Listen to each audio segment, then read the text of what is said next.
ইরানিদের অবিলম্বে তেহরান খালি করার হুঁশিয়ারি দিয়েছেন যুক্তরাষ্ট্রের প্রেসিডেন্ট ডোনাল্ড ট্রাম্প। সমাজ মাধ্যম ট্রুথ সোশ্যালে ট্রাম্প লিখেছেন, সবাইকে এখনই তেহরান ত্যাগ করতে হবে।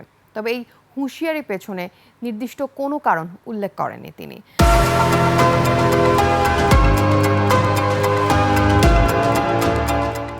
ট্রাম্পের এই হঠাৎ হুঁশিয়ারি আন্তর্জাতিক মহলে নতুন করে উদ্বেগ তৈরি করেছে। ট্রাম্পের হুঁশিয়ারির পর তেহরানে হামলা আরও জোরদার করেছে ইসরায়েল। একের পর এক বিস্ফোরণে কেঁপে উঠছে তেহরান। শুক্রবার থেকে ইসরায়েল ও ইরানের মধ্যে চলমান পাল্টাপাল্টি হামলা ভয়াবহ রূপ নিয়েছে। ইসরায়েল ইরানে একের পর এক বিমান হামলা চালাচ্ছে, পাল্টা জবাব দিচ্ছে ইরানও। এদিকে বাংলাদেশের ইরান মিশন থেকে পাঠানো প্রতিবেদনে জানানো হয়েছে, তেহরানে বাংলাদেশ মিশন ভবনের 1 কিলোমিটারের মধ্যে ইরানের একটি পরমাণু কেন্দ্র সহ কমপক্ষে 2টি সংবেদনশীল স্থাপনা রয়েছে।